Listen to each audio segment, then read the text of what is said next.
तो मन में एक पीड़ा भी है, गम भी है।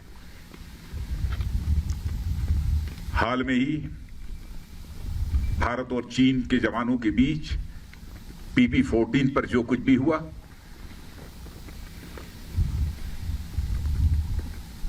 उसमें हमारे कुछ जवानों ने अपना बलिदान देते हुए अपनी सीमा की सुरक्षा की है। उनके खोने का गम है, आपसे मिलने की खुशी है। मैं उनकी स्मृति को स्मरण करना चाहता हूं, उनकी स्मृति को नमन करता हूं, उन्हें मैं हृदय से श्रद्धांजलि अर्पित करता हूं। और मैं यह कहना चाहता हूं कि हिंदुस्तान उनकी शहादत को कभी भूलेगा नहीं।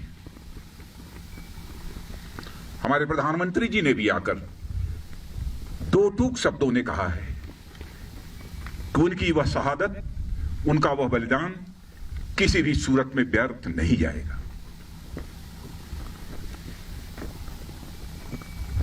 आप जैसे सेना के जवानों को जिन मां बाप ने पैदा किया है, सचमुच मैं शीश झुकाकर उन मां बाप का भी अपनी तरफ से हार्दिक अभिनंदन करता हूं। हाल में जो कुछ भी हुआ है, भारत और चीन के सेना के जवानों के बीच, मैं कह सकता हूं कि आप लोगों ने केवल भारत की सीमा की सुरक्षा नहीं की है, बल्कि भारत के 130 करोड़ भारतवासियों के सम्मान की आपने सुरक्षा की है। इसके लिए भी मैं अपनी तरफ से आप सबका हार्दिक अभिनंदन करना चाहता हूं और देश के अपने सारे ऐसे सेना के जवानों का अभिनंदन करना चाहता हूं। कैसी स्वाभिमान की भावना आप सबके अंदर है कि आप सब कुछ बर्दाश्त कर सकते हैं, लेकिन अपने स्वाभिमान पर किसी भी सूरत में चोट नहीं बर्दाश्त कर सकते। आप सभी जानते हैं कि मनुष्य के हृदय की सबसे बलवती भावना यदि कोई होती है तो स्वाभिमान की भावना होती है। स्वाभिमान ये व्यक्तिगत भी होता है, समाज का भी होता है, क्षेत्र का भी होता है, परिवार का भी होता है, लेकिन सबसे ऊपर एक स्वाभिमान होता है, राष्ट्रीय स्वाभिमान। यदि व्यक्तिगत रूप से हमें कोई अपशब्दों का प्रयोग करता है तो हमारा व्यक्तिगत स्वाभिमान जागृत हो उठता है और उससे हम दो हाथ करने के लिए तैयार हो जाते हैं। वैसे ही हमारे राष्ट्र की सीमाओं पर यदि कोई आंख उठाकर देखने की जरूरत करता है, उस समय हमारा जो स्वाभिमान जागृत होता है उसे हम राष्ट्रीय स्वाभिमान कहते हैं। इसी राष्ट्रीय स्वाभिमान की भावना के कारण ही आप अपनी जिंदगी की चिंता नहीं करते हैं, अपना सर्वस्व न्यौछावर कर देने के लिए तैयार हो जाते हैं। भारत को आजादी भी मिली है तो इसी राष्ट्रीय स्वाभिमान के भावना के कारण ही मिली है, चाहे वह चंद्रशेखर आजाद रहे हों, सरदार भगत सिंह रहे हों, खुदीराम बोस, अशफाक उल्लाह खान जैसे लोग रहे। इसी राष्ट्रीय स्वाभिमान की भावना के कारण ही हंसते हंसते फांसी के फंदे को चूम लिया था, तब जाकर यह हमारा भारत आजाद हुआ है।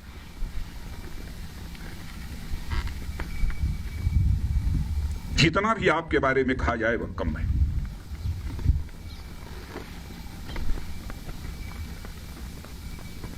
इस समय सीमा के विवाद को सुलझाने के लिए बातचीत का दौर चल रहा है।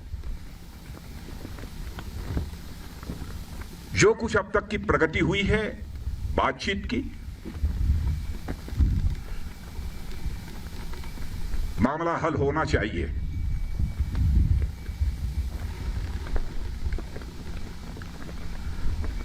लेकिन कहां तक हल होगा, अभी इस संबंध में मैं कोई गारंटी नहीं दे सकता हूं। लेकिन मैं इतना यकीन दिलाना चाहता हूं कि भारत की 1 इंच जमीन को भी दुनिया की कोई ताकत छू नहीं सकती है, उस पर कब्जा नहीं कर सकती है।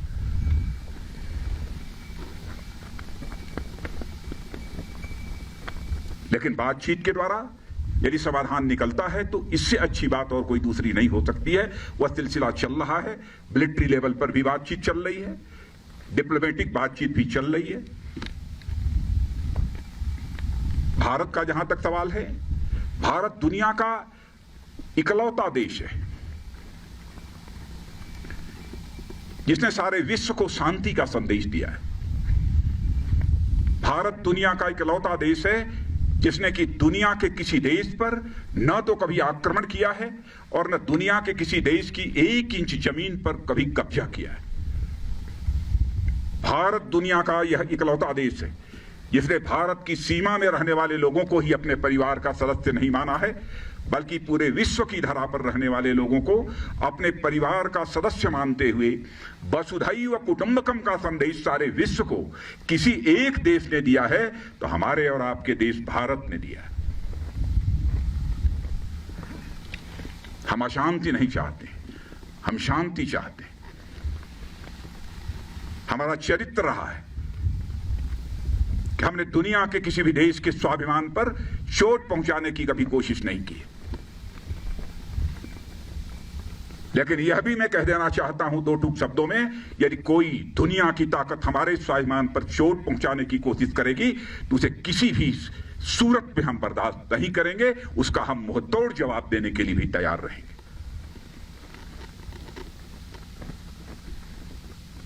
आप सबके ऊपर नाज है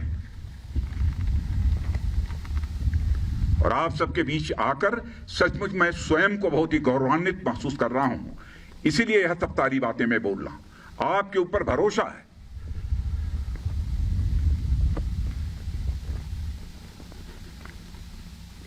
और जिन हमारे जवानों ने अपनी शहादत दी है उसका गम केवल परिवार के लोगों को नहीं है, हम लोगों को भी है, 130 करोड़ भारतवासियों को भी।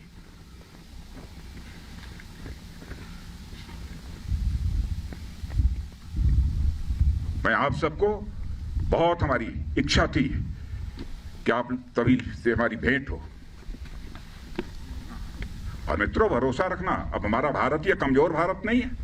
भारत का एक सशक्त नेतृत्व है। श्री नरेंद्र मोदी जैसा प्रधानमंत्री हमको मिला है, फैसला लेने वाला प्रधानमंत्री, दृढ़ इच्छा शक्ति का प्रधानमंत्री।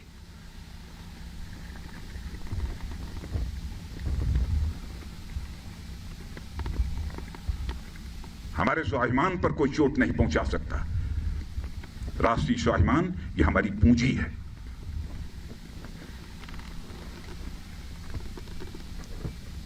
आज के अवसर पर मैं समझता हूं कि और अधिक कुछ कहने की जरूरत नहीं है, लेकिन यदि आज हम लद्दाख के क्षेत्र में यहां पर खड़े हैं और इस फॉरवर्ड पोस्ट पर आकर आप सबसे मिलते हुए जहां मुझे बेहद खुशी हो रही है, वहीं पर इसी लद्दाख के कारगिल द्रास सेक्टर में भारत की सीमा की रक्षा करते हुए, 1-1 इंच जमीन की रक्षा करते हुए हमारे सेना के जवानों ने जो शहादत दी है, उनको भी मैं इसमें स्मरण करना चाहता हूं और उनको भी मैं श्रद्धांजलि अर्पित करना चाहता हूं, क्योंकि कारगिल दिवस की भी एनिवर्सरी 26 जुलाई को है। और यहां आया हूं तो मैंने सोचा कि दिल्ली से तो उनको स्मरण करेंगे ही, लेकिन इस लद्दाख की धरती पर आकर उनको स्मरण करना चाहता हूं।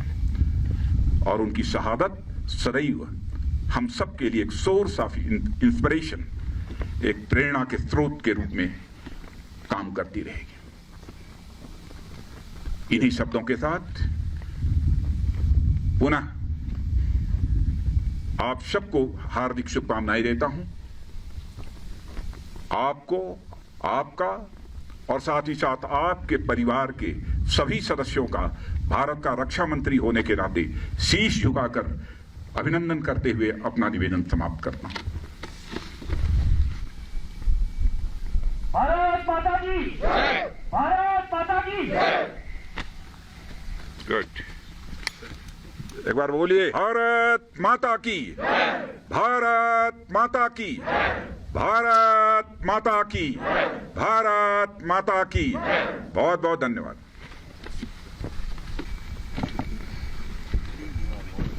भारत